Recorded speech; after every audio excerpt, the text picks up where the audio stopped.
Bienvenido al canal de legado de celebridades de Echo U. En los últimos días, Estados Unidos se ha despedido de varias personas notables, íconos cuyo impacto perdurará por generaciones.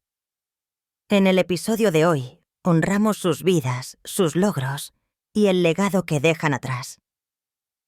Si alguna de sus historias tocó tu corazón, por favor considera dejar un me gusta para ayudar a mantener viva su memoria.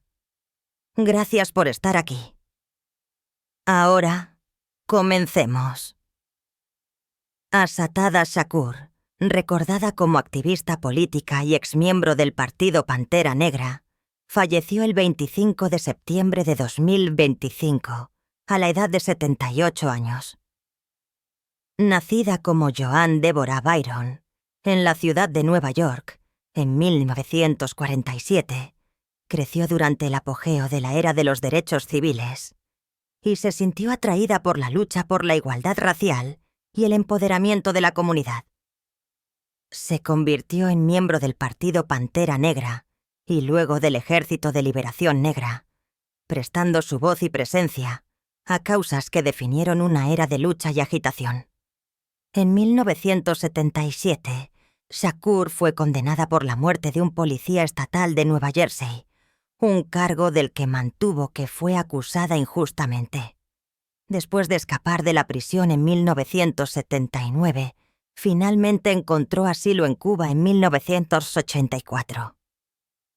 Desde el exilio continuó hablando sobre la injusticia y la opresión. Y aunque su vida siguió siendo controvertida, su presencia se convirtió en un faro de resiliencia para muchos.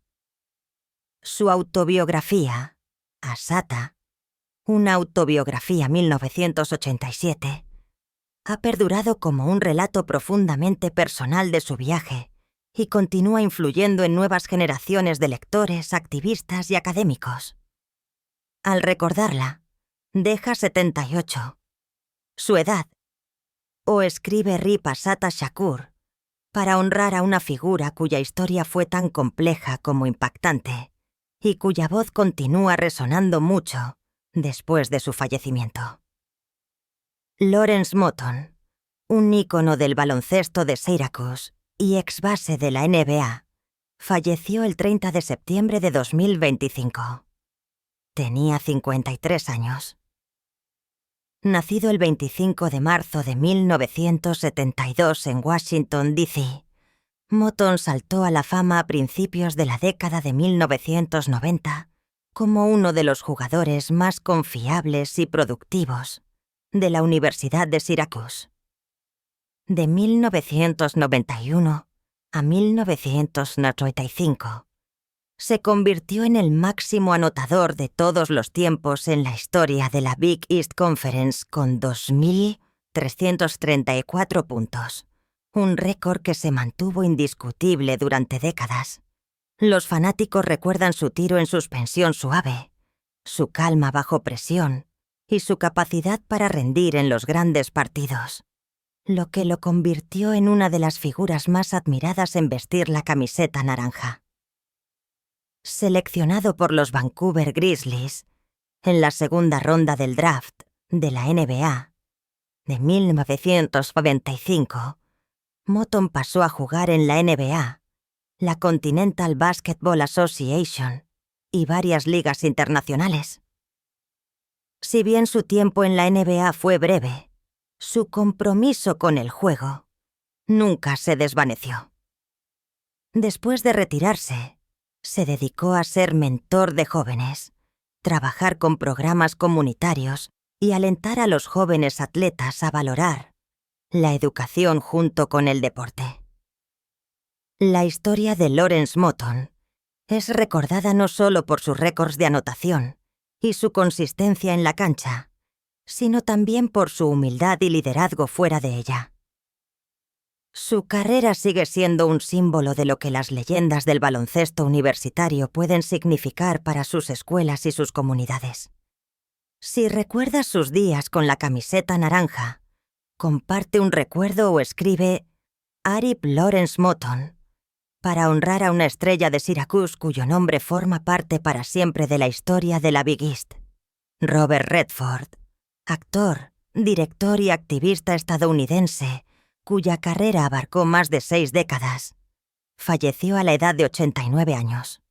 Su publicista confirmó su muerte el 16 de septiembre de 2025 en su casa en Sundance, Utah, rodeado de su familia.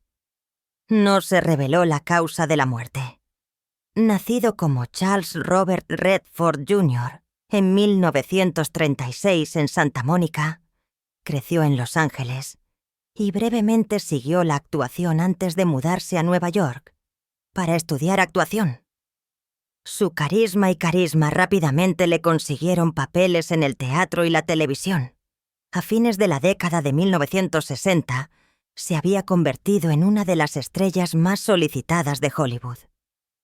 Su gran oportunidad llegó con su papel junto a Paul Newman en Butch Cassidy and the Sundance Kid, 1969, un fenómeno cultural que redefinió el concepto de colaboración en pantalla. Su reunión en The Sting, 1973, ganó el premio de la Academia a la mejor película. Redford luego protagonizó clásicos como Jeremiah Johnson, 1972, The Way We Were, 1973 y All the President's Men, 1976, en la que interpretó al periodista del Watergate, Bob Woodward.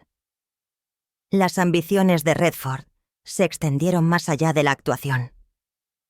Su debut como director, Ordinary People, 1980, ganó 4 premios Oscar, incluido el de Mejor Director. Más tarde dirigió obras aclamadas por la crítica como A River Runs Through It, 1992, y Quiz Show, 1994. Incluso en su vejez, ofreció interpretaciones sobresalientes en All Is Lost 2013 y The Old Man and the Gun, 2008. En 1981, fundó el Sundance Film Institute and Film Festival, que se ha convertido en la plataforma más influyente para el cine independiente. A través de Sundance, cineastas como Quentin Tarantino, Steven Soderbergh y Ava DuVernay encontraron sus voces. La visión de Redford ayudó a remodelar la industria cinematográfica, demostrando que las historias pequeñas y audaces podían llegar al mundo. Fuera del cine, es un activista ambiental y defensor de los derechos de los nativos americanos, llevando su nombre e influencia a causas fuera de Hollywood. Su activismo refleja la integridad que aportan a la profesión. Redford también enfrentó profundas tragedias personales, incluida la pérdida de su hijo pequeño, Scott, en 1959 y su hijo James, cineasta, en 2020. Sin embargo, sigue siendo una figura resiliente, admirada no solo por su arte, sino también por su humanidad. Para millones de personas, Robert Redford era más que una estrella de cine. Era un símbolo de independencia, visión y coraje artístico. Su legado perdura en las películas que hizo, las historias por las que luchó y las oportunidades que creó para las generaciones futuras. Si Robert Redford te inspira, escribe RIP Robert Redford o deja 89. Su edad en los comentarios para conmemorar la vida y el legado de una leyenda del cine. Sonny Curtis, el cantautor estadounidense cuya música unió el rock y el country, y cuyas letras se convirtieron en parte de la memoria cultural estadounidense, falleció el 19 de septiembre de 2025, a la edad de 87 años. Durante más de 60 años, Curtis dio forma al paisaje sonoro de la música moderna, mientras permanecía una presencia modesta fuera del centro de atención.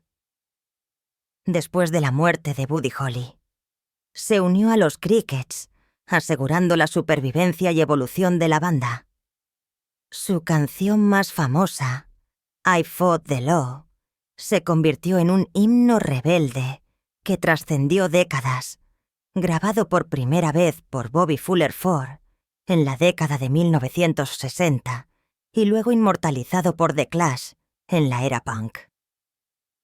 También escribió Love is All Around, el alegre tema del Mary Tyler Moore Show, que se convirtió en una de las canciones de televisión más reconocibles de la década de 1970.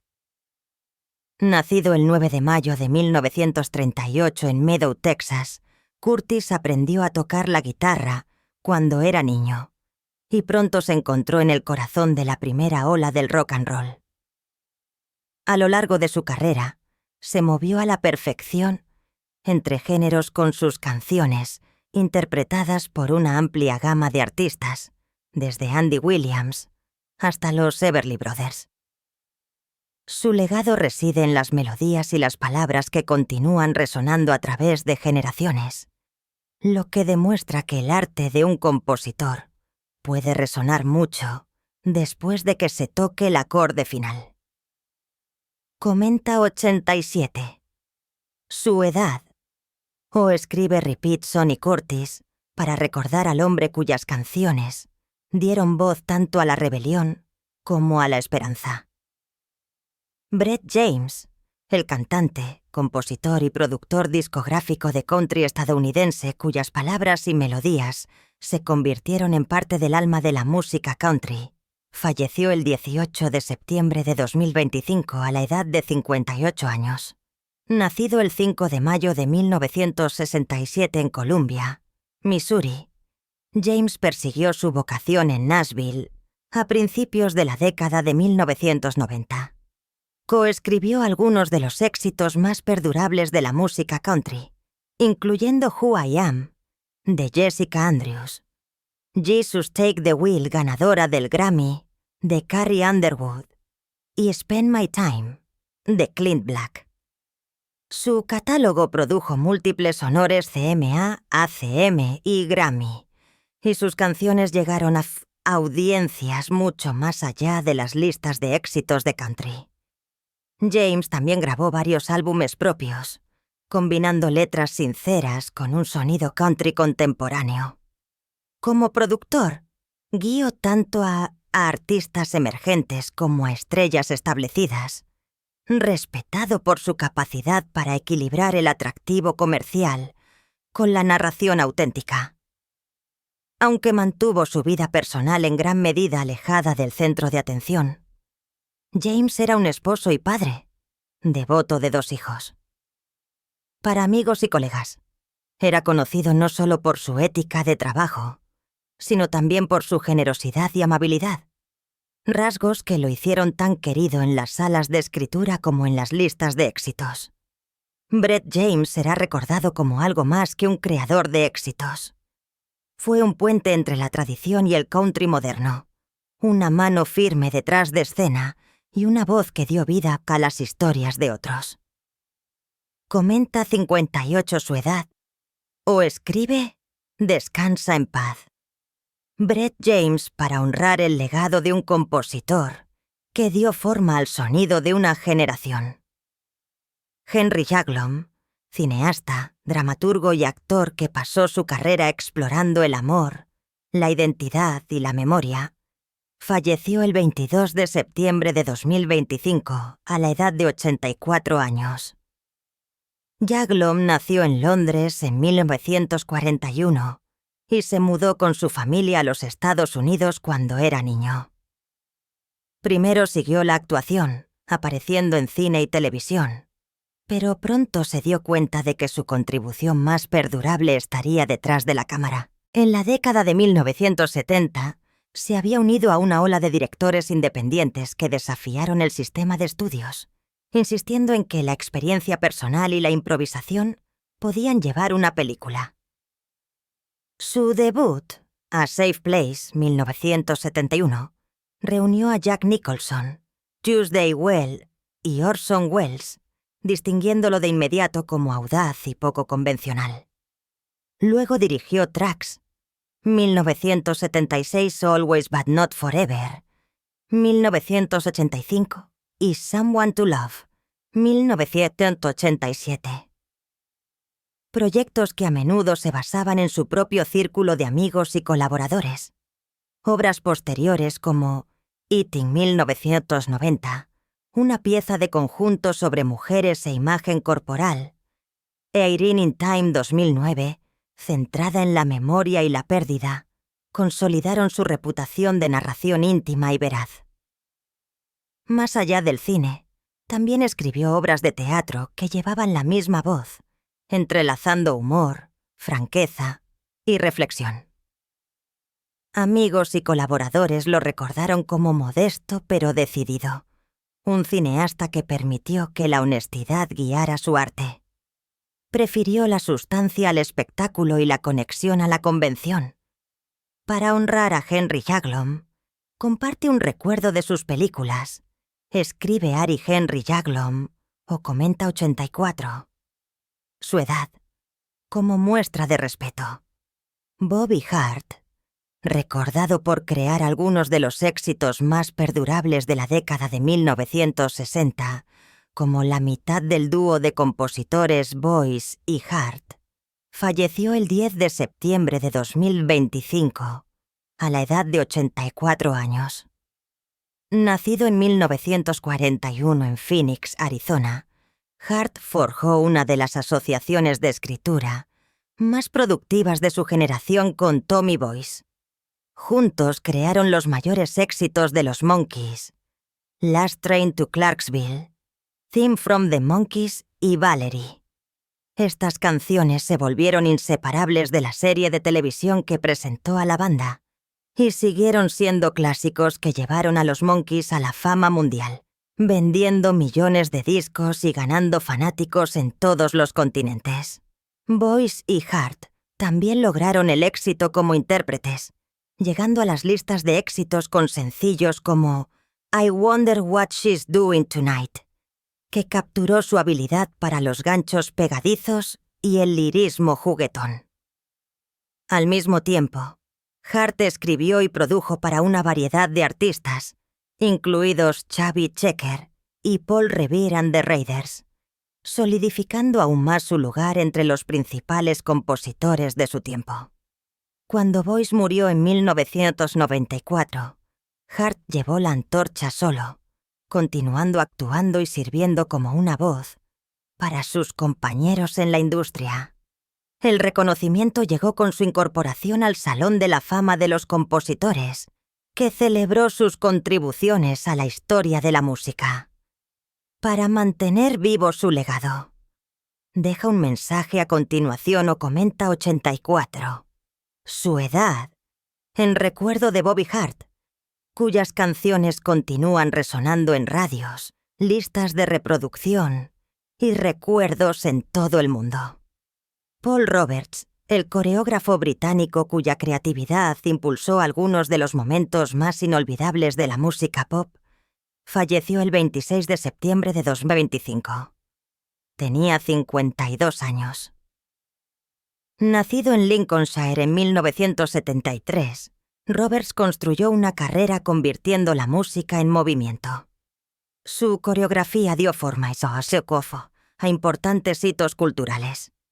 Los shows en vivo de One Direction, la gira de estadios de las Spice Girls y el video de Harry Styles, Treat People with Kindness, que le valió un BMA a la mejor coreografía. Su influencia llegó mucho más allá, con créditos en los Grammys, los BMA, America's Got Talent y el Victoria's Secret Fashion Show. Fue admirado por su estilo distintivo, vibrante, colorido y lleno de detalles narrativos. Artistas como Katy Perry y Paul McCartney lo elogiaron por crear actuaciones que no solo eran visualmente impresionantes, sino también emocionalmente verdaderas. Roberts hizo su hogar en Londres con su pareja, el director Phil Griffin. Lejos del centro de atención, fue recordado como una presencia tranquila y amable que animó a los bailarines más jóvenes y compartió generosamente su experiencia. El legado de Paul Roberts se mide no solo en premios o escenarios famosos, sino en la inspiración que dio tanto a artistas como a fanáticos. Su coreografía sigue siendo un modelo para la actuación pop en vivo. Para recordarlo, comenta con tu actuación favorita que creó o simplemente escribe «Gracias, Paul Roberts», para honrar a un visionario cuyo arte conmovió al público en todo el mundo. Ray Lane, un querido locutor de Detroit, cuya voz se convirtió en parte de la vida diaria de generaciones de fanáticos de los deportes, falleció el 27 de septiembre de 2025. Tenía 86 años. Lane nació en 1939 y entró en los medios deportivos en la década de 1960, trabajando en radio y televisión. Narró el béisbol de los Tigres, presentó la cobertura de los Pistons durante las carreras por el campeonato y también proporcionó comentarios para el fútbol de Michigan. En la década de 1990, su papel en la cabina de los Tigres lo había convertido en un nombre familiar en todo el estado. Los fanáticos a menudo describían su estilo como claro, accesible y constante. Una voz en la que se podía confiar en una noche de verano o durante un playoff de alto riesgo. A lo largo de su carrera, Lane recibió premios de locutor deportivo del año y fue incluido en el Salón de la Fama del Deporte de Michigan. Pero su legado no se limitó a lo que hizo en el aire. Fuera de cámara, participó activamente en trabajos de caridad, prestando su nombre y tiempo a causas que le importaban a su comunidad. Para muchos habitantes de Detroit, la voz de Ray Lane fue el telón de fondo de la infancia, las reuniones familiares y el drama compartido de los deportes. Su fallecimiento deja atrás no solo silencio, sino gratitud por décadas de compañerismo a través de la radio y la televisión. Si creciste escuchándolo o recuerdas sus llamadas durante los grandes partidos, comparte tu momento favorito en los comentarios. Comenta 86, su edad, o escribe Rip Ray Lane como un tributo a un locutor que ayudó a definir los deportes de Detroit.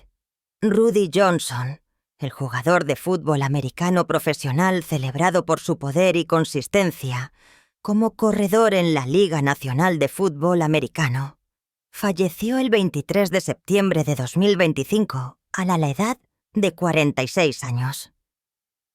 Johnson saltó a la fama a principios de la década de 2000 con los Cincinnati Bengals, donde se convirtió en una de las armas ofensivas más confiables de su era. Conocido por su durabilidad y capacidad para ganar yardas difíciles, fue la columna vertebral del ataque terrestre de los Bengals durante un período de resurgimiento para la franquicia. De 2004 a 2006, Johnson entregó 3 temporadas consecutivas de 1.300 yardas terrestres, estableciendo un récord de franquicia en ese momento y ganando una selección Pro Bowl en 2004. Su estilo implacable en el campo le valió tanto el respeto de sus compañeros de equipo como la admiración de los fanáticos. Nacido el 1 de octubre de 1979 en Petersburg, Virginia, Johnson sobresalió en la Universidad de Auburn antes de ingresar a la NFL, donde se convirtió en una figura destacada tanto en el fútbol americano universitario como profesional. Después de su carrera en Cincinnati, pasó un tiempo con los Detroit Lions antes de retirarse del juego.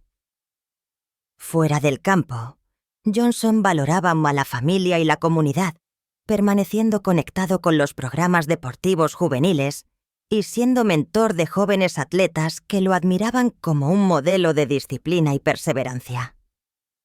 El legado de Rudy Johnson no reside solo en sus números, sino en la imagen de un corredor duro y determinado que llevó a su equipo hacia adelante semana tras semana. Será recordado como uno de los jugadores definitorios de los Bengals de la década de 2000. Una fuerza silenciosa pero constante cuyo impacto en el campo y en su comunidad perdura. Comenta 46. Su edad, o escribe Rip Rudy Johnson, para honrar la memoria de un jugador que lo dio todo por el juego. Russell M. Nelson, cirujano cardíaco de renombre mundial y 17º presidente de la Iglesia de Jesucristo de los Santos de los Últimos Días, falleció el 27 de septiembre de 2025, a la edad de 100 años. Su vida centenaria unió dos vocaciones extraordinarias. Como médico, formó parte del equipo que creó la máquina corazón-pulmón, un invento histórico que hizo posible la cirugía coronación en abierto. Durante décadas, realizó miles de operaciones, dando forma a la medicina cardíaca moderna y ganándose el respeto como un cirujano experto y un sanador compasivo. Su trabajo fue estudiado por colegas de todo el mundo y salvó innumerables vidas. En 1984, Nelson ingresó al liderazgo de la Iglesia a tiempo completo, como miembro del Quórum de los 12 Apóstoles. En 2018, a los 93 años, se convirtió en el 16º presidente de la Iglesia, liderando a más de 17 millones de miembros en todo el mundo. Su presidencia enfatizó la fe, la unidad familiar y la ayuda humanitaria, y permaneció incansable incluso en la edad avanzada, viajando extensamente para conectarse con miembros de todo el mundo. Nacido el 9 de septiembre de 1924, en Salt Lake City, Utah, Nelson crió a 10 hijos con su primera esposa, Dancel, quien falleció en 2005. Más tarde se casó con Wendy Watson, quien estuvo a su lado durante sus últimos años de liderazgo. El legado de Russell M. Nelson une la medicina y el ministerio, recordado como un hombre que curó tanto cuerpos como almas. Tómate un momento para honrar su viaje. Comenta si en su edad o escribe RIP Russell M. Nelson para rendir homenaje a su vida de servicio. Michael Douglas es mucho más que una estrella de cine. Es el testimonio viviente de la resiliencia, del legado llevado como una espada de doble filo y de la inquebrantable fuerza de voluntad que define a los más grandes supervivientes de Hollywood. Durante más de 5 décadas, su nombre ha brillado en pantallas y mares, desde la despiadada brillantez de Wall Street hasta la inquietante intensidad de Atracción Fatal, papeles que le valieron 2 premios de la Academia y cimentaron su lugar entre los inmortales del cine. Sin embargo, el hombre detrás de los aplausos nunca fue simplemente una figura de glamour. Fue un luchador que se enfrentó a un cáncer en etapa 4. Un marido cuyo matrimonio se dobló bajo el peso de la fama y la fractura. Un padre cuyo corazón fue desgarrado por la caída pública de su hijo. Y un alma que cargó con la carga invisible del dolor, la culpa y la supervivencia. Su historia es una que Hollywood rara vez se atreve a escribir, porque es demasiado cruda, demasiado implacable. Comienza con una infancia donde la calidez era escasa, donde el consuelo de los cuentos para dormir era reemplazado por el eco de los aplausos de un padre ausente. Se despliega en una carrera donde cada triunfo fue ensombrecido por la pesada carga de su apellido, donde la gloria se convirtió tanto en regalo como en maldición, y se estrecha en una vida privada unida por el silencio, el sacrificio y un anhelo de amor simple. Douglas está navegando por un capítulo más implacable de lo que cualquier actuación podría capturar.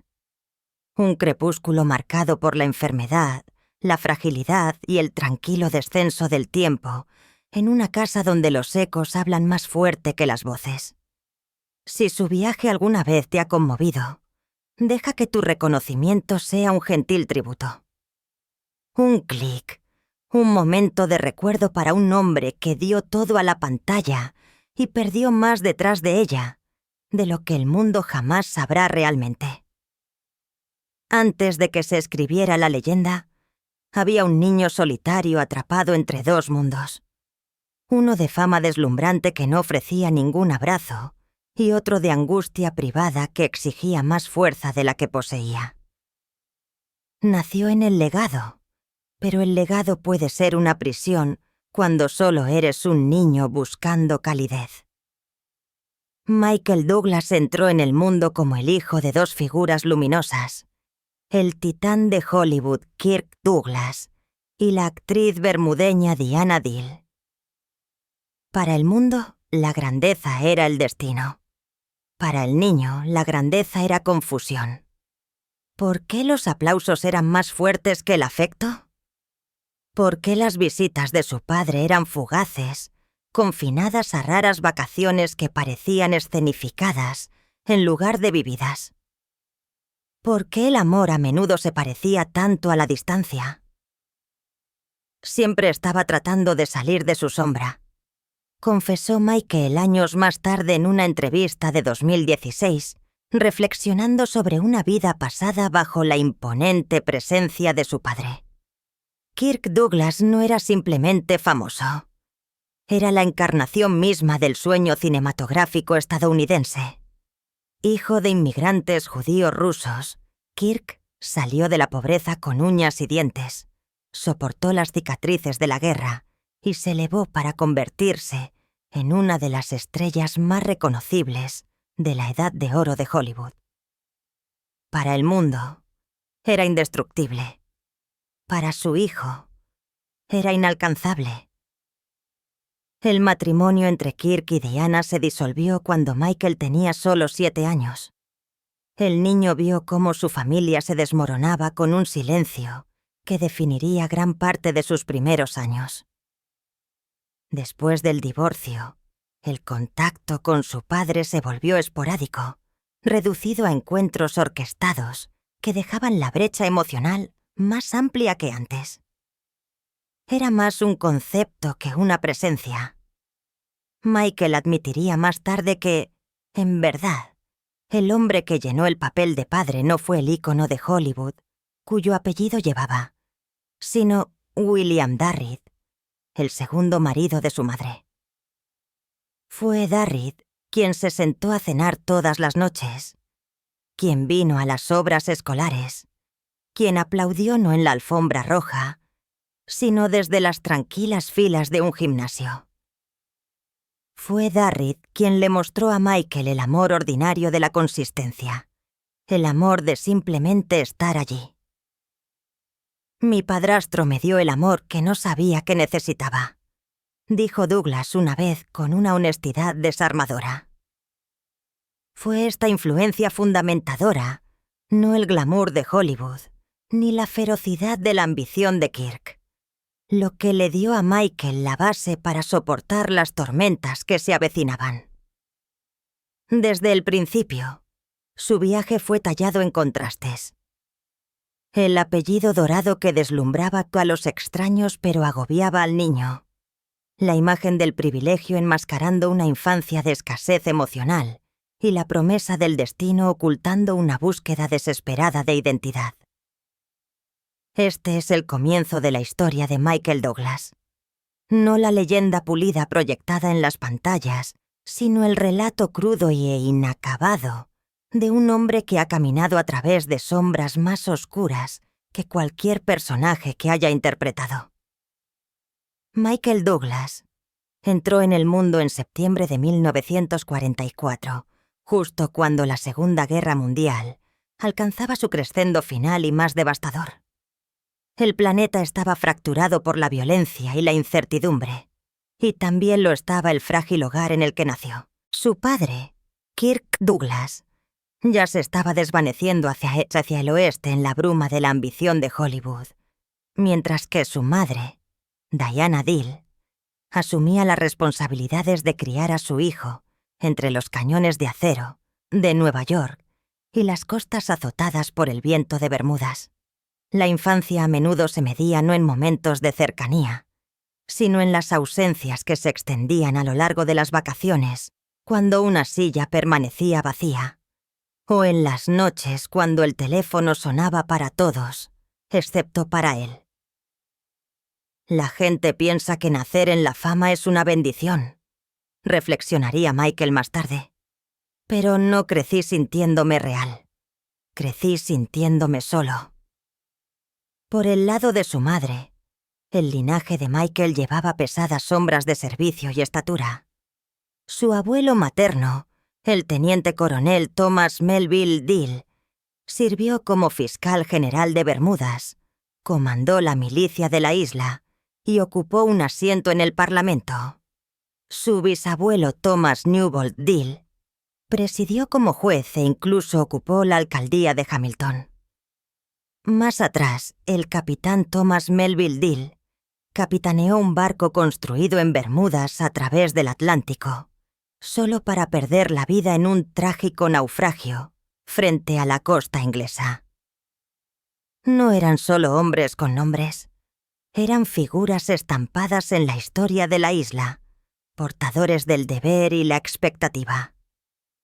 La familia Deal no solo ocupaba roles, los encarnaban. Y a través de ese linaje, Michael heredó la carga invisible de la responsabilidad incluso antes de poder hablar. No era solo un niño. Fue desde el principio el involuntario portador de la antorcha de 2 dinastías. Una proyectada en el brillo del celuloide de Hollywood, la otra tallada en los vientos de la tradición atlántica. La paradoja de la educación de Michael fue marcada. Realeza de Hollywood por un lado, nobleza bermudeña por el otro. Superpuesto con la determinación de los inmigrantes judíos del lado de su padre y el espectro inminente de la fama estadounidense, era demasiado peso para un niño que aún estaba aprendiendo a entender quién era. Su educación solo agudizó esta disonancia.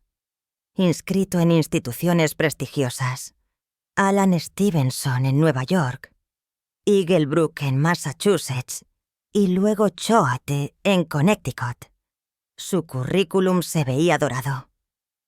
Sin embargo, en su corazón, esas escuelas se sentían menos como puertas de entrada al destino que como corredores de exilio. Vagó por las aulas como si llevara un disfraz cosido con las expectativas de otras personas.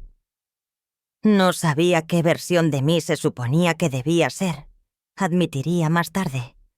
El hijo del actor, el heredero de la isla, o el niño invisible en la parte trasera de la limusina. Antes de los trofeos, antes de la aclamación, simplemente había un joven tropezando por las aulas de California, aún inseguro de su lugar. En la Universidad de California, Santa Bárbara, a mediados de la década de los 60, vagó entre conferencias y preguntas sin respuesta, gravitando hacia las artes dramáticas, no por convicción, sino por defecto. No elegí la actuación porque me apasionaba, confesó en 1994. La elegí porque no sabía qué más elegir. El teatro era menos un sueño que un refugio. El único departamento académico que no lo hacía sentir invisible. Pero Hollywood no abre sus puertas sin juicio. Su apellido abrió puertas, pero sus primeros esfuerzos no inspiraron. Los directores le ofrecieron pequeños papeles, a menudo por curiosidad más que por creencia, y el público parecía poco convencido. Su padre, el formidable Kirk Douglas, de mandíbula de hierro, icónico, un hombre cuya presencia había definido el cine de la posguerra, observó las primeras actuaciones de su hijo con indiferencia fulminante. Me dijo que era terrible, recordó Michael más tarde. No de una manera de amor duro, simplemente vergonzoso. Esa picadura, por cruel que fuera, se convirtió en la primera verdadera chispa de fuego dentro de él.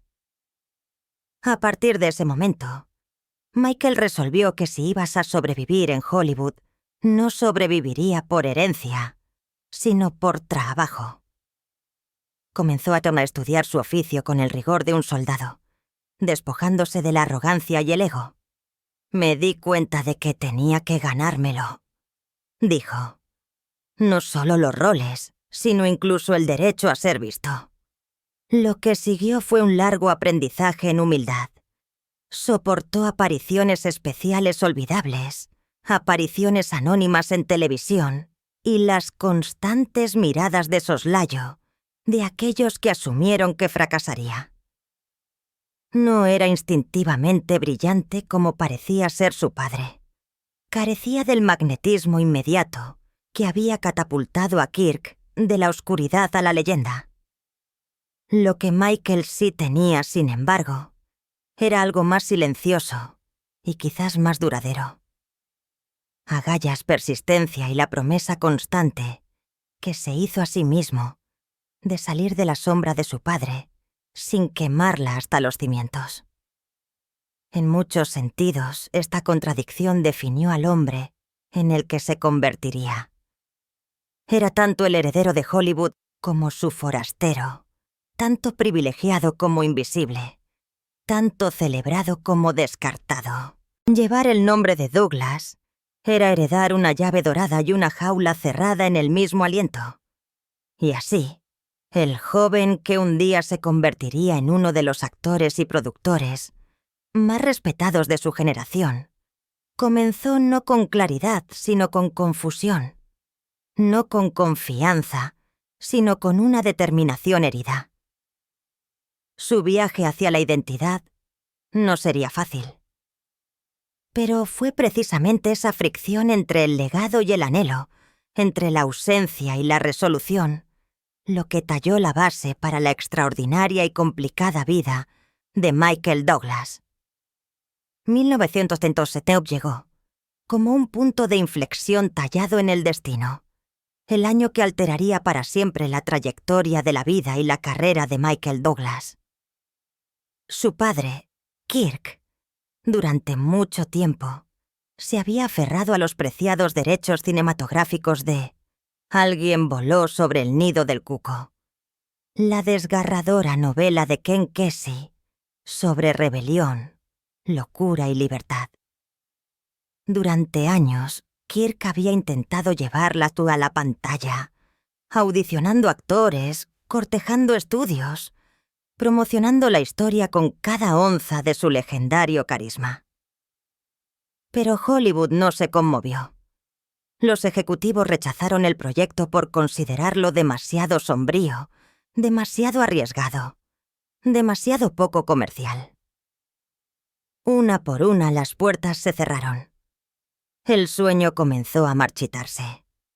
Para Kirk, parecía destinado a seguir siendo un proyecto de pasión fallido, otra víctima de una industria implacable. Luego vino Michael, de 31 años, todavía forjando su propia identidad, incierta a la sombra de la monumental presencia de su padre. Con cautela y desafío, le pidió los derechos a Kirk. Quizás cansado, quizás resignado, Kirk se los entregó con pocas expectativas. En su mente, el proyecto moriría tan silenciosamente con su hijo como lo había hecho con él. Lo que Kirk no anticipó fue la obstinada persistencia de Michael. Donde su padre solo había encontrado obstáculos, Michael comenzó a construir puentes. Buscó a Saul Saenz, un productor con el mismo apetito por el riesgo, y juntos hicieron realidad lo imposible. Los resultados sorprendieron al mundo. Alguien voló sobre el nido del cuco arrasó en los premios de la Academia de 1976, ganando 5 de los Oscar más codiciados. Mejor película, mejor director, mejor actor, mejor actriz y mejor guión. El propio Michael, aunque ausente del elenco, ascendió al podio como productor, sosteniendo su primer premio de la Academia incluso antes de haberse establecido completamente como actor. El simbolismo era imposible de ignorar. El hijo teniendo éxito donde el padre, a pesar de toda su fuerza y fama, no pudo. Michael confesaría más tarde. Sentí que había robado algo sagrado. Fue el mejor y el peor momento de mi vida. Esa victoria no curó su tensa relación de la noche a la mañana, pero cambió el equilibrio de poder. Demostró al mundo, y quizás al propio Michael, que no era simplemente el hijo de Kirk Douglas, destinado así a orbitar el legado de otro hombre. Él era su propia fuerza, más silenciosa, menos extravagante, pero implacable. A partir de ese momento, el público, los críticos y los estudios comenzaron a verlo de manera diferente. Dejaron de esperar una copia al carbón de su padre y comenzaron a observar al hombre en el que Michael se estaba convirtiendo. Para Michael, nunca se trató de eclipsar a Kirk. Se trataba de sobrevivir a él, de capear los susurros de duda, de demostrar, aunque solo fuera a sí mismo, que su carrera no comenzaría con su apellido, sino con un riesgo que solo él se había atrevido a correr. Y, sin embargo, el centro de atención una vez ganado, no siempre se sintió como liberación. En su resplandor yacía otra clase de confinamiento.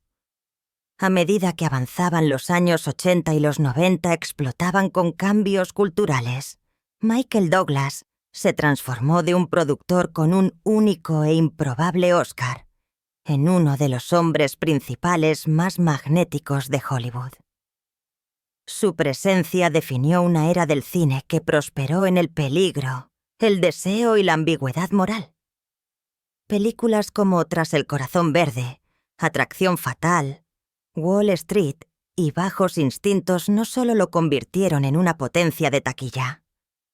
Grabaron un arquetipo en la conciencia cultural. El público lo conocía como Gordon Gekko, el despiadado capitalista cuyo mantra «La codicia es buena» se convirtió en un himno oscuro de la década de 1880. Lo vieron como Dan Gallagher, el abogado adúltero cuya vida se convierte en terror, en atracción fatal. Lo reconocieron como el detective Nick Curran, el policía imprudente enredado con la mortal femme fatal de Sharon Stone en Bajos instintos. Una y otra vez, Michael encarnó a hombres cuyo carisma disfrazaba la corrupción, cuya ambición enmascaraba la podredumbre. Y pronto, el público comenzó a confundir los roles con el hombre mismo. Hubo veces que caminaba por la calle y veía a la gente estremecerse, recordó, como si de repente pudiera convertirme en esos tipos. Era una paradoja de la que no podíase escapar. Aclamado sí, respetado incuestionablemente, pero también incomprendido, encasillado y etiquetado en la oscuridad. La línea entre la actuación y la persona se desdibujó hasta que comenzó a filtrarse en su vida privada. Las entrevistas de la época revelan a un hombre orgulloso de su arte e inquieto por el residuo que dejaba atrás.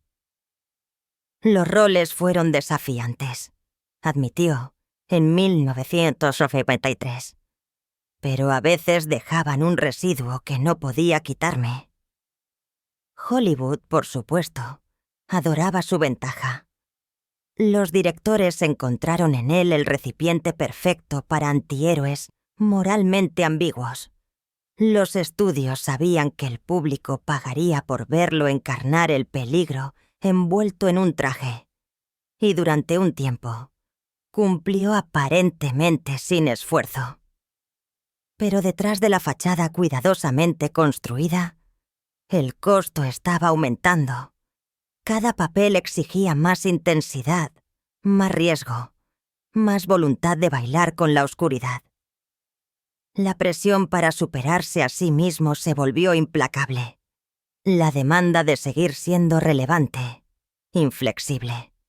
A principios de la década de 1990, Michael Douglas ya no era solo el hijo de una leyenda o el productor que había apostado y ganado. Era uno de los rostros definitorios de una era. Un hombre que personificaba la seductora amenaza del cine moderno. Sin embargo, detrás de los elogios y el éxito financiero, yacía una verdad más profunda. La fama no lo había liberado. Lo había atrapado en una prisión de percepción, una jaula dorada donde el mundo solo veía la oscuridad que él retrataba y rara vez al hombre que soportaba su peso. Bajos Instintos en 1992 no fue simplemente el lanzamiento de una película. Fue un terremoto que se propagó por toda la cultura. Destrozó récords de taquilla, encendió un feroz debate y cimentó a Michael Douglas como la encarnación de un nuevo tipo de masculinidad.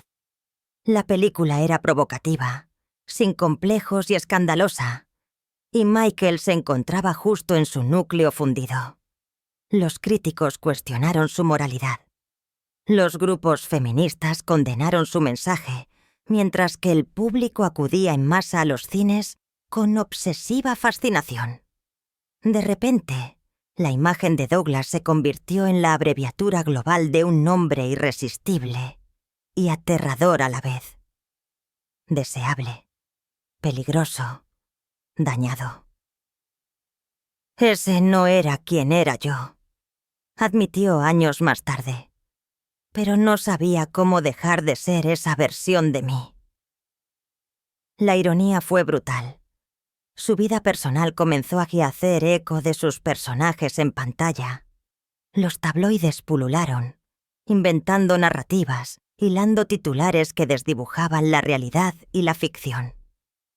El hombre mismo, vagando por las fiestas de Hollywood y las alfombras rojas, comenzó a sentirse menos como un actor y más como un personaje escrito para el consumo público. Fuera de la pantalla se convirtió en otra actuación, y el centro de atención, que alguna vez fue un sueño, se convirtió en un guión sofocante. La década de 1990 para Douglas no fue una década de puro triunfo, sino un crisol de contradicciones. Cada papel que eligió llevaba consigo una intensidad que dejaba cicatrices. En Un día de furia, 1993, interpretó a un hombre que se desmoronaba bajo el aplastante peso de la decadencia social. Un personaje tan incómodamente cerca de las ansiedades de Estados Unidos, que el público se sintió horrorizado y reivindicado al verlo romperse.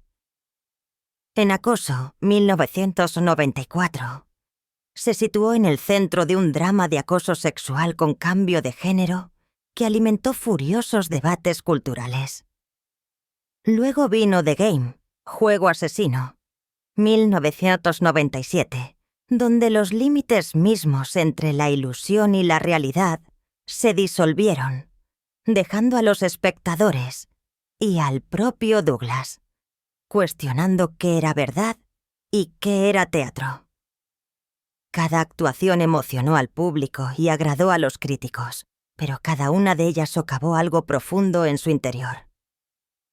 Los premios se acumularon, los aplausos atronaron, pero en lugar de alegría, Michael comenzó a escuchar solo estática. La gente piensa que el éxito es libertad, dijo una vez, pero a veces es solo una jaula mejor decorada. La paradoja lo consumió. Cuanto más alto subía, más invisible se volvía su yo auténtico. Y sin embargo, no se derrumbó bajo el peso. Siguió adelante, siguió cumpliendo.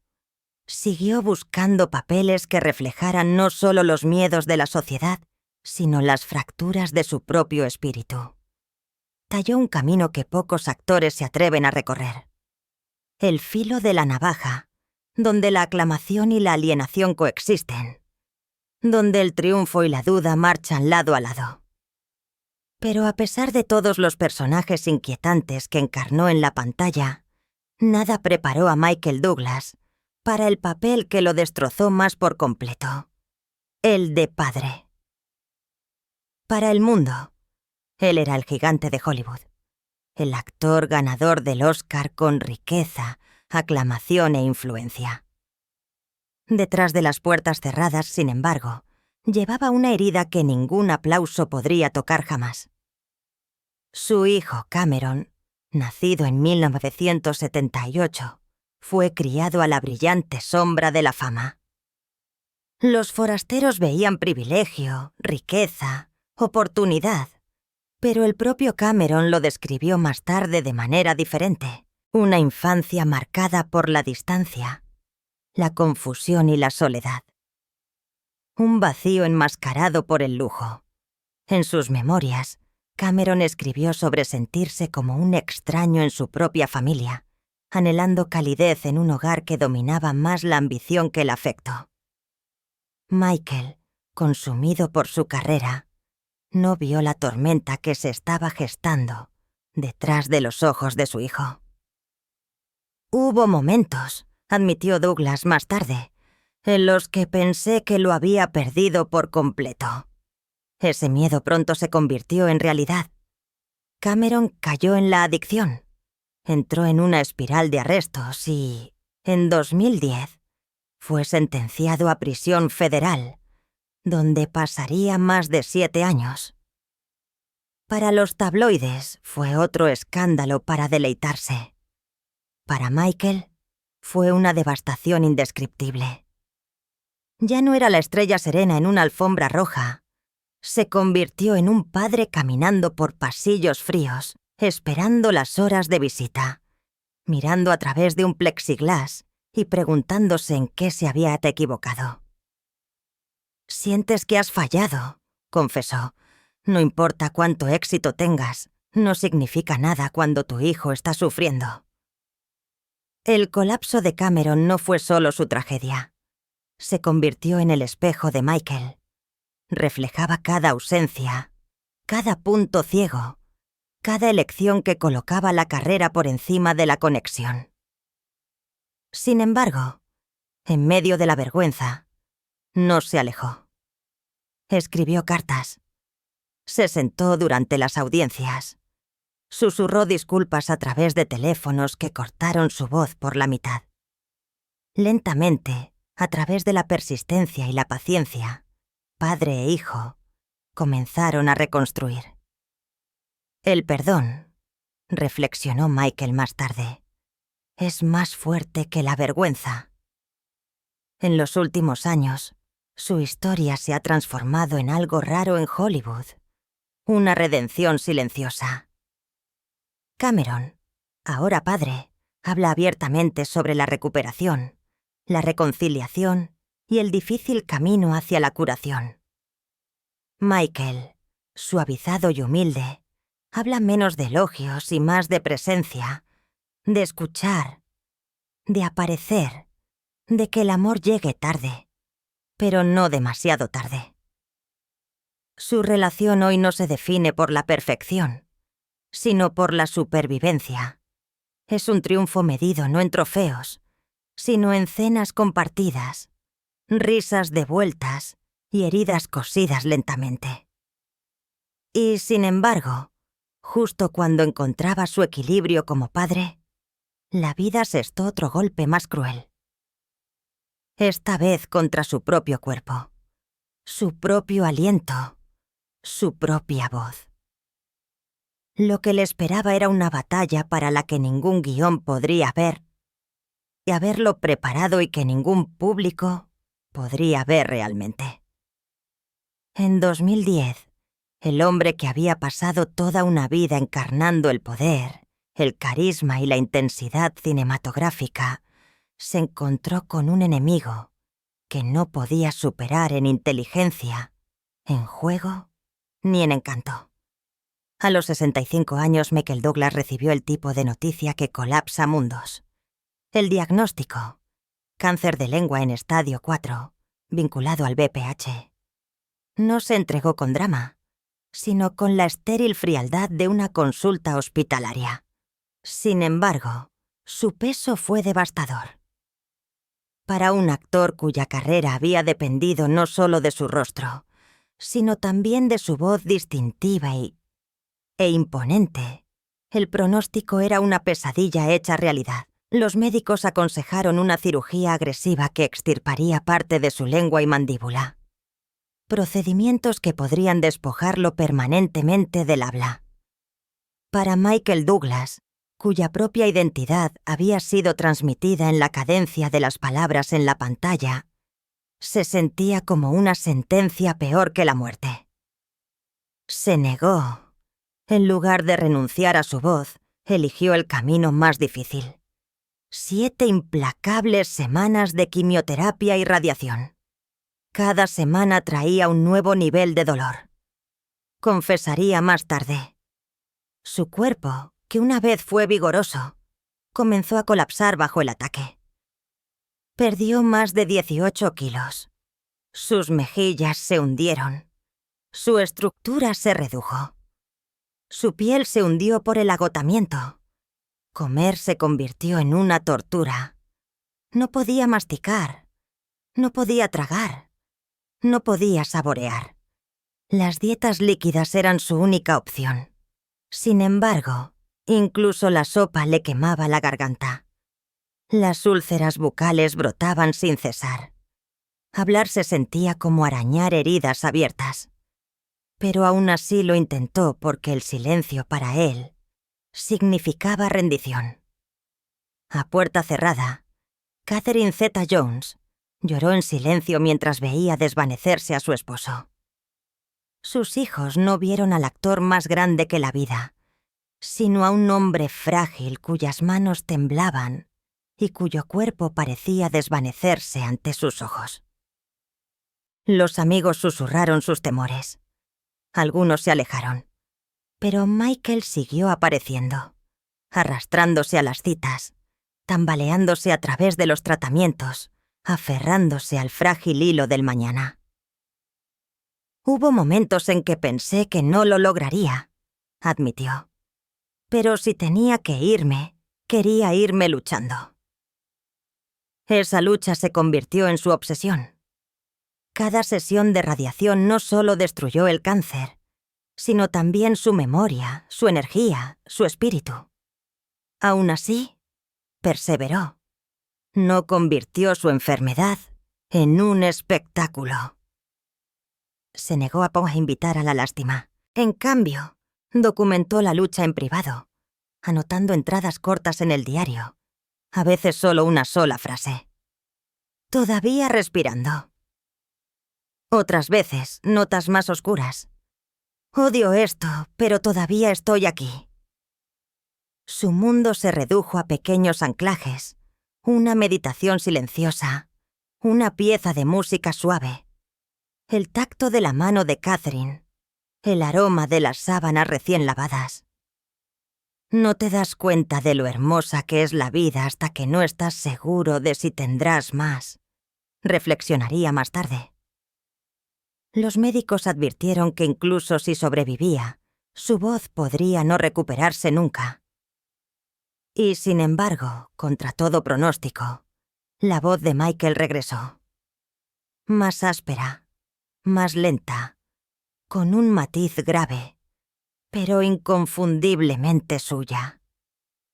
Cuando habló públicamente por primera vez después de la remisión, no había un ojo seco en la sala.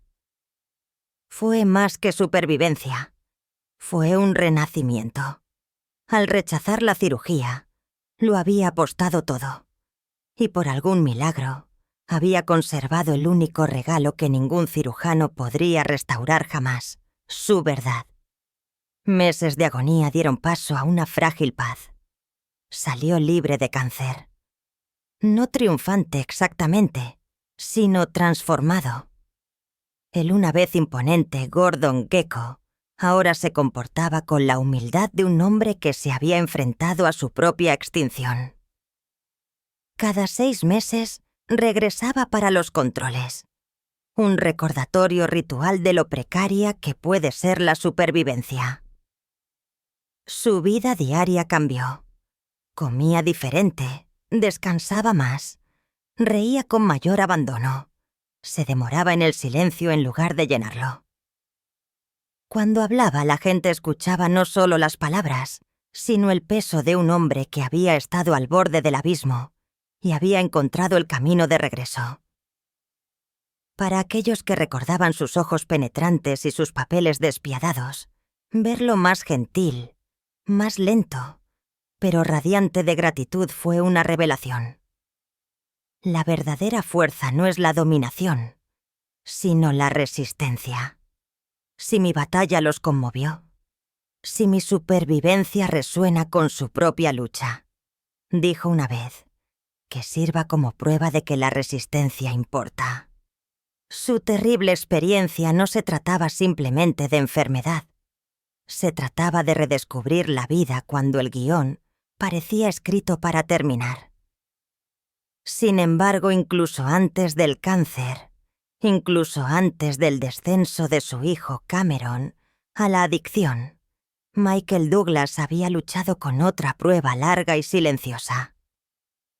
No en los pasillos de los hospitales, sino en los espacios entre los corazones, el desmoronamiento del amor y si podría salvarse antes de que se rompiera por completo. En 1977, Douglas conoció a Deandra Luker, una mujer elegante y llamativa 14 años menor que él. Era hija de un diplomático suizo, mundana, refinada, una figura que encajaba tal a perfección en la imagen de la realeza de Hollywood. En el papel eran perfectos. En realidad, las grietas fueron visibles casi de inmediato. Se casaron rápidamente y durante un tiempo el mundo admiró la unión. El actor en ascenso con la elegante joven esposa. Pero detrás de la fachada, la desconexión se agudizó. Deandra diría más tarde que se sentía como un accesorio de la creciente fama de Michael, una figura decorativa en una vida dominada por las alfombras rojas y los sets de filmación. Michael, con franqueza, admitió años más tarde que era demasiado joven, demasiado egoísta, demasiado consumido por la ambición para ser el esposo que ella necesitaba. Juntos tuvieron un hijo, Cameron, cuyas eventuales luchas contra la adicción y el encarcelamiento atormentarían a ambos padres. El matrimonio duró 22 años, pero la longevidad no equivalió a la armonía. Su lujosa propiedad en Mallorca se convirtió menos en un hogar que en una jaula dorada donde vagaban como extraños. Nos cruzábamos en esa casa sin decir una palabra a veces, confesó Michael. Fue una unión que sobrevivió de apariencias, pero murió de hambre en la intimidad. Y cuando finalmente se fracturó, la ruptura no fue repentina, sino el lento derrumbe de algo que había sido frágil desde el principio. Sin embargo, incluso en el fracaso, dio forma a Tam Cashel, enseñándole lecciones sobre la presencia, el egoísmo y el costo de la negligencia, que llevaría dolorosamente a su posterior papel como padre y esposo. Para el año 2000, el telón se había cerrado sobre el primer matrimonio de Michael Douglas. El divorcio se finalizó con titulares que anunciaban un acuerdo de $45 millones, y Deandra conservó una parte de su extensa propiedad en Mallorca. Para el mundo exterior, el escándalo se trataba de dinero, un festín para los tabloides sobre el costo del amor perdido. Pero para Michael, la herida era más profunda. El verdadero dolor, diría más tarde, no fue el acuerdo, fue el silencio. Los años desperdiciados en ausencia emocional. El lujo había enmascarado la soledad. Lo que más dolió no fue lo que perdió financieramente, sino lo que se había perdido en intimidad, en conexión, en tiempo que nunca podría recuperarse. Luego vino Catherine. Sus caminos se cruzaron por primera vez en el Festival de Cine de Deauville, en Francia, en 1998. El contraste fue sorprendente. Ella era luminosa a los 31 años, recién salida de su gran éxito en La Máscara del Zorro, radiante de juventud e impulso. Él tenía 56 años, curtido por años de tormentas personales, marcado por un matrimonio fracasado y por las sombras de sus propias decisiones. 25 años los separaban, una brecha lo suficientemente amplia como para levantar las cejas en todo Hollywood. Pero la brecha entre los corazones se cerró instantáneamente. Esa noche, durante la cena, Michael pronunció una frase que se convertiría en leyenda. «Quiero ser el padre de tus hijos». Audaz hasta el punto de la audacia. Podría haber asustado a cualquiera, pero Catherine se rió. «Me dio curiosidad», admitiría más tarde. Lo que podría sido una torpe frase para ligar, en cambio reveló algo más profundo. Un hombre despojado de pretensiones, buscando la redención, no la conquista. Michael la persiguió con una sinceridad que sorprendió incluso a sus amigos más cercanos. «No se trataba de conquistarla», observó un amigo. «Se trataba de empezar de nuevo». En noviembre de 2000, el mismo año en que se finalizó su divorcio, Michael y Catherine se casaron. Su boda fue un espectáculo global. Cámaras parpadeantes, invitados reales, portadas de revistas brillantes. Pero detrás del brillo y la fanfarria, algo crudo y real los anclaba. «No estaba tratando de reemplazar mi pasado», explicó Michael. «Estaba tratando de hacerlo mejor». Con los nacimientos de Dylan en 2000 y Caris en 2003, Douglas finalmente pareció haber encontrado lo que lo había eludido durante décadas: paz, familia y un amor que se sentía fundamentador en lugar de consumidor. Pero la paz no es inmunidad. En 2010, el cáncer invadió su matrimonio como una sombra no invitada. El diagnóstico de Michael en estadio 4 obligó a Catherine a desempeñar el papel de esposa y guerrera. Ella estuvo a su lado en cada sala de tratamiento. Le tomó la mano durante la radiación. Susurró oraciones en el zumbido estéril de los pasillos del hospital. Lloró en privado y luego apareció fuerte en público. Un escudo para su esposo mientras soportaba el infierno. Sin embargo, el costo para su espíritu fue alto. Y mientras Michael luchaba por su vida, Catherine se desmoronó silenciosamente bajo el peso del miedo. En 2013, golpeó otra tormenta. Cameron, el hijo de Michael de su primer matrimonio, fue encarcelado por delitos relacionados con las drogas, una herida que reabrió cada arrepentimiento que Michael llevaba como padre. El propio Michael todavía era recuperándose tanto del cáncer como de sus cicatrices psíquicas. En medio de esto, Catherine admitió que se estaba rompiendo. Se internó en un centro de tratamiento para el trastorno bipolar, eligiendo la transparencia sobre el secreto. La prensa fue despiadada. Los rumores de divorcio se extendieron como la pólvora. Los titulares gritaban sobre el colapso. Y luego, sin declaraciones dramáticas, la pareja se separó. Sin conferencias de prensa, sin fotografías escenificadas, solo distancia. «Pensé que se había acabado», confesó Michael más tarde. «Pensé que había perdido todo lo que había construido con ella». Pero a veces el amor se dobla sin romperse. Lentamente, con cuidado comenzaron a hablar de nuevo. Pequeñas conversaciones se convirtieron en visitas tentativas. Las visitas tentativas se convirtieron en reflexiones honestas. «Nos dimos cuenta», compartió Catherine más tarde en una rara entrevista, «que si podíamos sobrevivir al cáncer, el dolor, la vergüenza y los titulares, entonces tal vez Solo tal vez éramos lo suficientemente fuertes para reconstruir. Y reconstruyeron. Para 2014 se habían reunido. No como la pareja impecable que aparecía en las revistas brillantes, sino como algo más auténtico, más fuerte, más sabio. Menos pulido quizás, pero mucho más presente. Habían aprendido que el matrimonio no se define por la ausencia de tormentas, sino por la elección de enfrentarlas juntos. Hoy, Michael y Catherine viven en gran medida alejados del centro de atención.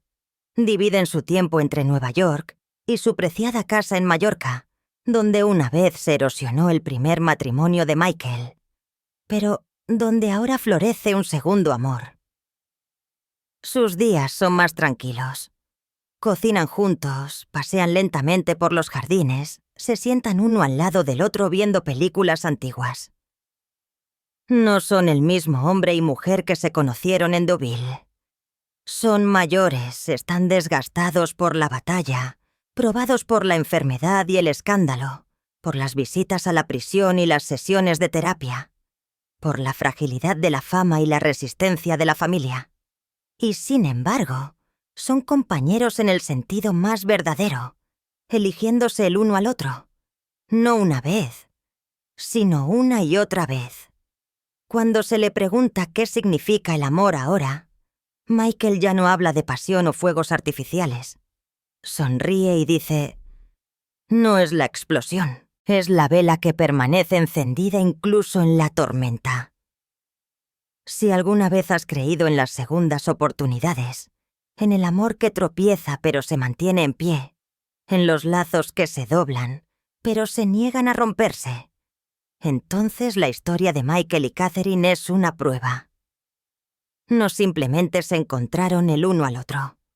Siguieron eligiéndose el uno al otro, incluso cuando el mundo, y a veces su propio dolor, les daban todas las razones para no hacerlo. A los 80 años, Michael Douglas ya no vive bajo el implacable resplandor de las luces del escenario o el ensordecedor rugido de los aplausos. En cambio, sus días se desarrollan en la cadencia más suave de la reflexión, el ritmo tranquilo de un legado ganado a través de la resistencia. Ha caminado a través de más de medio siglo de cine. Ha sobrevivido al cáncer de lengua en etapa 4. Ha cargado con la angustia de un padre al ver el descenso de su hijo y ha capeado las complejidades del amor y el matrimonio. Ahora, la paz para Michael no se encuentra en un guión, sino en los espacios entre las comidas familiares, las brisas marinas y la silenciosa dignidad de una vida reducida a lo esencial. Con una fortuna estimada de $350 millones, divide su tiempo entre dos santuarios que hablan de diferentes capítulos de su vida. En Westchester, Nueva York, mantiene una majestuosa finca moderna valorada en $12 millones. Un refugio donde los libros y los jardines reemplazan a las cámaras y los contratos. Y al otro lado del Atlántico, regresa a una villa en la costa de Bermudas, donde los acantilados se encuentran con aguas inquietas. Bermudas nunca fue solo geografía para Michael. Era memoria. Era el lugar donde una vez luchó contra una infancia fracturada, donde el aire salado llevaba soledad y anhelo.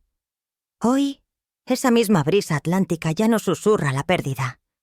Llena sus pulmones de gratitud por la supervivencia y la continuidad que una vez dudó que encontraría.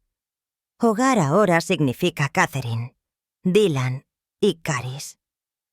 Juntos, se deslizan entre los Estados Unidos y su amado refugio en Mallorca, un lugar donde la privacidad y la belleza se fusionan en calma. En estos días, Michael también está cerca nuevamente de su hijo mayor, Cameron. Una vez perdido por la adicción y la prisión, ahora reintegrado a la vida familiar. Su reconciliación no es el tipo de historia que aparece en los tabloides, sino una curación silenciosa y constante.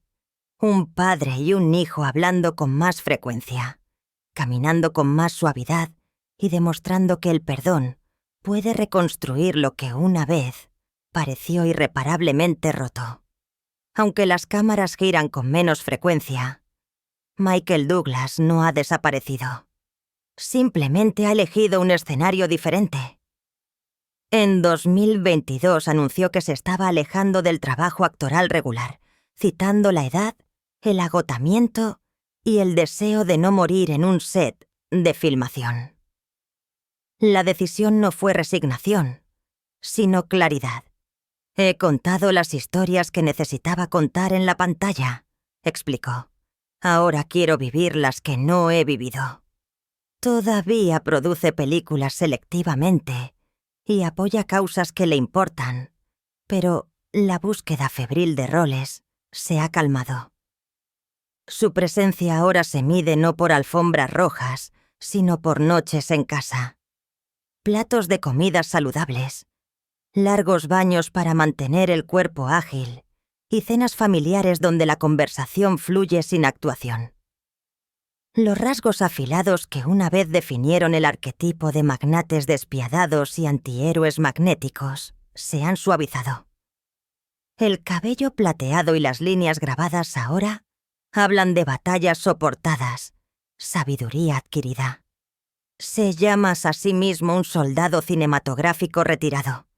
Ya no lucha por el próximo guión, sino que defiende la santidad de los días tranquilos. Su vida lleva la simplicidad de alguien que ya ha vivido los extremos. Mañanas de meditación, tardes de lectura, tardes con Catherine junto al mar. No hay escándalos ni tormentas, solo la búsqueda deliberada de la quietud. A través de la Fundación Douglas, creada por su difunto padre Kirk, continúa apoyando iniciativas de atención médica, programas educativos y las artes. No es solo filantropía, sino herencia, continuidad. Una forma de decir, estuve aquí y ayudé. Incluso cuando su energía física disminuye, su impacto se extiende hacia afuera, vinculándolo con generaciones anteriores y posteriores. Sin embargo, la supervivencia ha dejado sus marcas. Las rondas de quimioterapia y radiación hace más de una década salvaron su vida, pero la alteraron permanentemente. Vive con el gusto disminuido, la inmunidad reducida y el cansancio silencioso, que persiste mucho después de que la lucha ha terminado. Nunca vuelves a ser quien eras antes, admitió. Pero tal vez ese sea el punto. Tal vez se supone que debes convertirte en alguien más suave. En esa suavidad radica su transformación. Lo que podría haber pasado. Lo amargado, en cambio, lo humilló. Sus últimos años no son un retiro del mundo, sino una reconciliación con él. Cuando habla ahora, se trata menos de Hollywood y más de historia, la suya propia y la de su familia. Recuerda a los antepasados que comandaron milicias en Bermudas, que presidieron tribunales, que capitaneaban barcos a través de mares tormentosos solo para perecer en naufragios.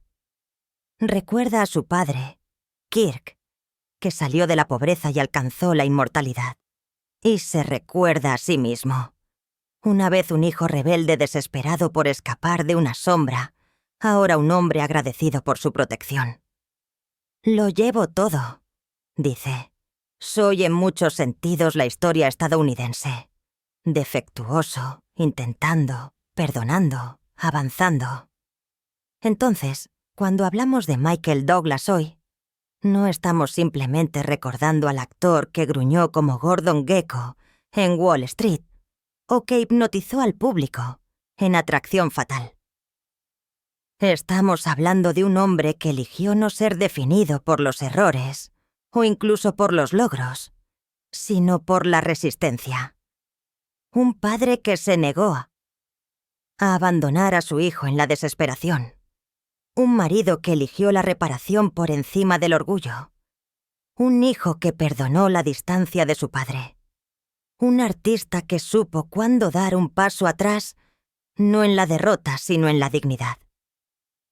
Si una película, un momento, o incluso una sola línea suya, alguna vez dejó una huella en tu vida, deja que tu reconocimiento sea un tranquilo agradecimiento. Deja un comentario. No por la estrella que una vez fue, sino por el hombre que es ahora. El que perdura no en el resplandor del centro de atención, sino en el murmullo del aire marino, en el resplandor de una vela que se niega a apagarse. Las leyendas, después de todo, no se recuerdan solo por lo que lograron, sino por cómo resistieron. Michael Douglas perdura aún en silencio, en amor, en legado.